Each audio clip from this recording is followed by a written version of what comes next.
Assalamualaikum warahmatullahi wabarakatuh. Gua ucapkan untuk kalian yang mau mendengarkan podcast gua kali ini, anjay.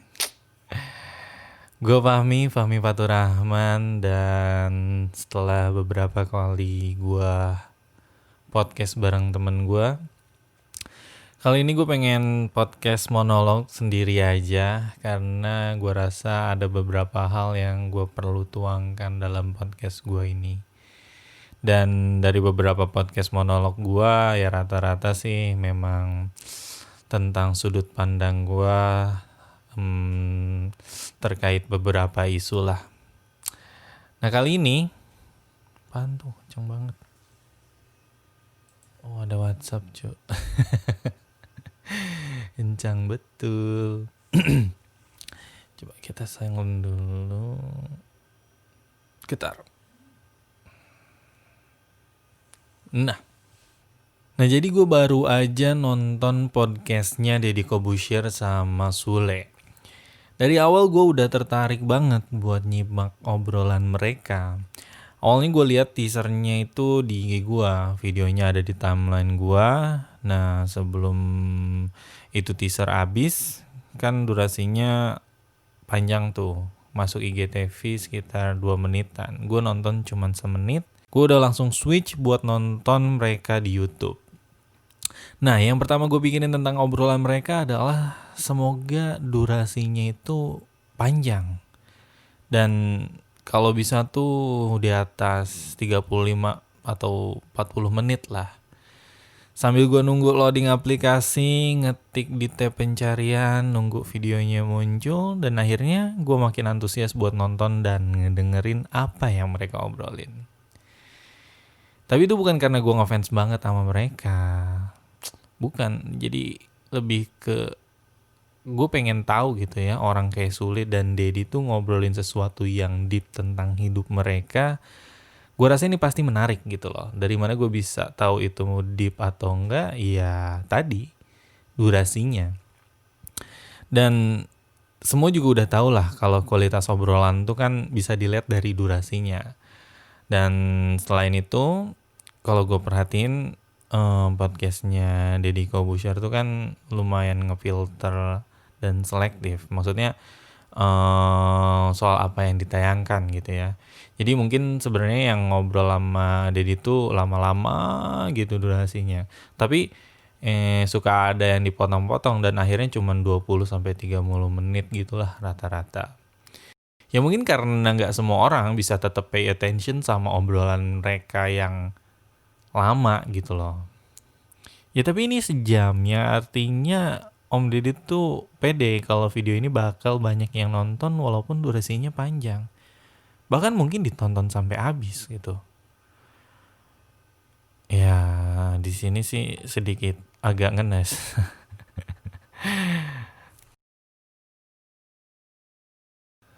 Total listener atau viewer konten gue terutama podcast aja kadang kalau dilihat rata-ratanya ya dari analitik tuh cuman 4-6 menit rata-ratanya.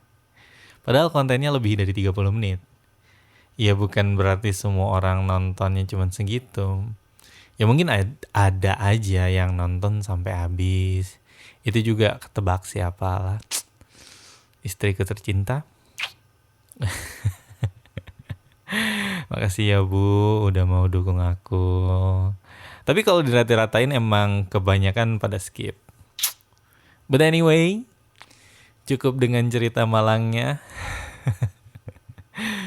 Balik lagi sama kontennya Deddy dan Sule. Selain gue ngarep buat durasi yang lama, gue juga berharap ada hal yang bisa gue ambil buat dijadiin referensi. Entah tentang cerita kehidupan mereka, tentang gimana Sule bisa sampai sukses lah, pokoknya apapun. Nah yang paling menarik buat gue ternyata adalah cerita tentang gimana mereka membesarkan anak-anak mereka dengan caranya dan segala background yang melandasi kenapa mereka memakai cara itu. Sule misalnya. dengan cerita tentang gimana kerasnya didikan bokapnya pada waktu itu sampai keluar rumah gara-gara didikan bokapnya yang keras. Ya banyak lah orang juga, apalagi orang tua zaman dulu gitu yang ngedidik anaknya dengan cara yang keras gitu.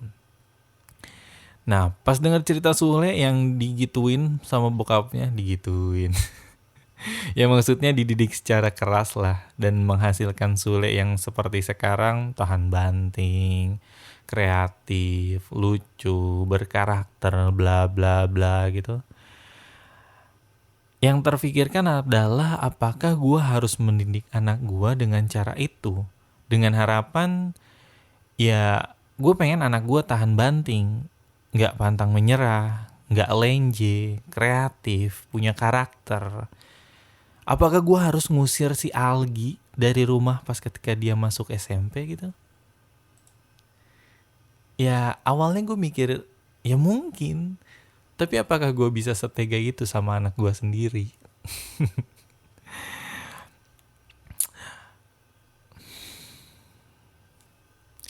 Contohnya aja ya. Hari ini tuh gue di WA foto tisu ada darahnya sama bini gue. Ya kaget dong. Gue tanya, itu darah apa? Terus katanya itu darah mimisan karena istri gue ditabuk pakai remote TV sama anak gue sampai berdarah. Nah di situ sebenarnya gue bingung harus ngerasa kayak gimana. Bingung harus mengekspresikan emosi gue gitu loh. Maksudnya mau marah karena hidung bini gue berdarah, tapi ya mukulnya anak gue. Ya anak umur 1 tahun lah. Dia mah taunya kan main sama bercanda. Ya akhirnya gue bilang, masih berdarah nggak? Gimana ceritanya? Gue bilang ke bini gue gitu kan. Sampai akhirnya gue pulang dan di jalan gue mikirin gue mau marahin si Algi nggak ya? Mau nyeramahin dia nggak ya? Mau dimarahin atau diceramahin juga pasti anaknya belum ngerti. Tapi gue harus sampein kalau dia tuh nggak boleh ngelakuin itu. Kemarin-kemarin gue perhatiin dia sama anak orang atau sama kucing gitu ya, ada kucing gitu main jambak aja, main geplak. Ya gue ngerti dia maksudnya nggak jahat atau galak, dia cuman nggak bisa ngontrol tenaganya aja. Nah pas nyampe rumah anaknya udah tidur. Ya udah selamat tuh kan. Nah diceritain lah kronologinya sama istri gue. Jadi ketika mereka lagi sibuk masing-masing gitu ya, bini gue lagi rebahan, dia kan the queen of rebahan. Terus si Alginya main sendiri, mainin remote TV, tiba-tiba anak gue ngedeketin mamanya, terus main hajar aja hidungnya, berdarah lah. Hidung istri gue maksudnya. Ya kalau ada yang nanya seberapa kencang anak 1 tahun tenaganya, hidung bisa keluar darah mah artinya kenceng. Iya gak sih? Nah di situ sambil bercucuran darah anget dari hidung, istri gue bilang sama si Algi, anak gue nih, Dede gak boleh kayak tadi, tuh lihat mama sampai berdarah, gak boleh ya. Dan istri gue bilang ke gue, si Alginya tuh ngeliatin muka istri gue dengan mimik ya gimana ya kalau dibilang kayak wajah orang guilty atau merasa bersalah tuh terlalu wah gitu. Anak kecil mah kan belum ke situ lah, belum sampai ke situ. Tapi kayak merhatiin, ngeliatin. Ya jadi kita nganggapnya, oh anak ini tuh tahu ekspresi kita tuh nggak bagus. Hasil dari apa yang dilakuin sebelumnya. Dan percaya atau enggak pas istri gue bilang nggak boleh kayak gitu ya, Agi tuh langsung bilang iya gitu. Karena emang dia lagi belajar ngomong kan, baru bisa bilang papa, mama, emma, mimim, terus tatah, mamam gitu ya gitu-gitulah. Terus yang paling sering mah apa sih? Lucu banget. Nah habis dari situ gue mikir kan, gue harus cari cara nih supaya Algi gak se-overpower itu, gak asal geplak, jambak, terus noker-noker muka gue pakai kaki gitu kan. Gue mikir gitu ya, dan akhirnya gue keingetan. Lu tau gak, Cinciripit tulang bajing kacepit, atau cap cip cup belalang kuncup, yang kalau kita mau main dulu pas kecil jari telunjuknya ditaruh di telapak tangan temen kita, terus kalau telat nyabutnya pas lagunya habis dia yang jaga. Nah Algi tuh suka niruin itu, diajarin gitu sama Enin sama Engginya.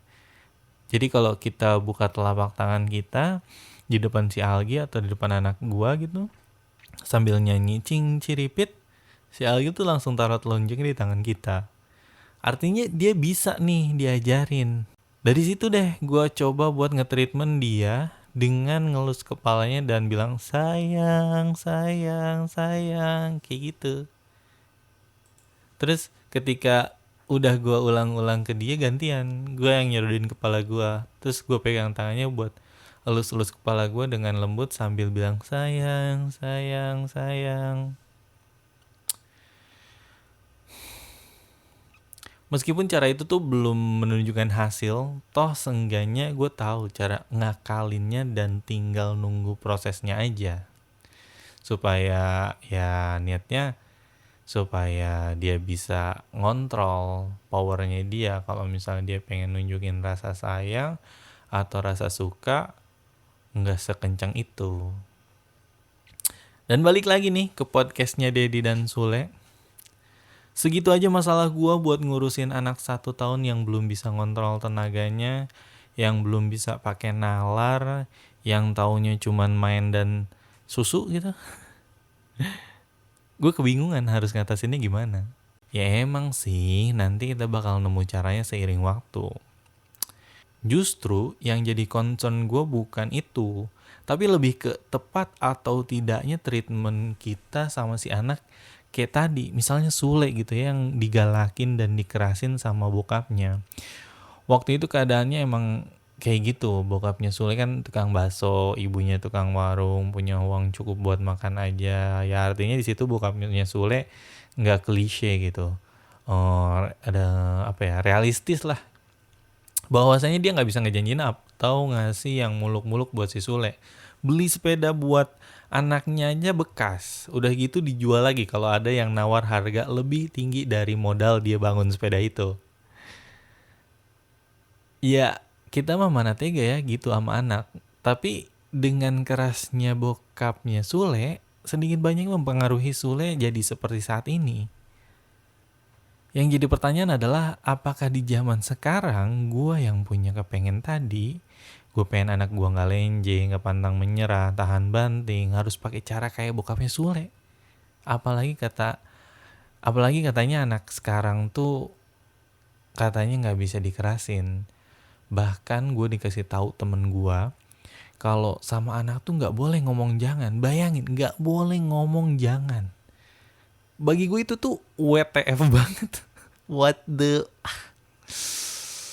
Gimana coba nggak boleh ngomong jangan? Anak gue lagi ngorek-ngorek tanah, terus dia mau masukin tangannya yang kotor ke mulutnya. Ya respon normalnya gue bilang, Algi jangan dek, kan kotor. Tapi kata jangan itu harus dieliminasi dari kalimat gue. Ya sulit lah. Gimana dong, gue udah terlanjur tahu kata itu. Dan kata itu tuh udah kecatat di KBBI juga. Ya jadi gimana gue mau gak bilang jangan sama anak gue. Intinya gue butuh sih kata jangan ini. Kalau kita mau ngajarin sesuatu yang boleh atau tidak, kan kita harus ngasih tahu yang boleh, yang baik, yang bisa dilakukan tuh apa dan opposite-nya apa gitu. Nah buat mengenalkan semua kan pasti butuh banget gitu kata jangan. Nah ini gak boleh dipakai. Ya bingung aja gimana.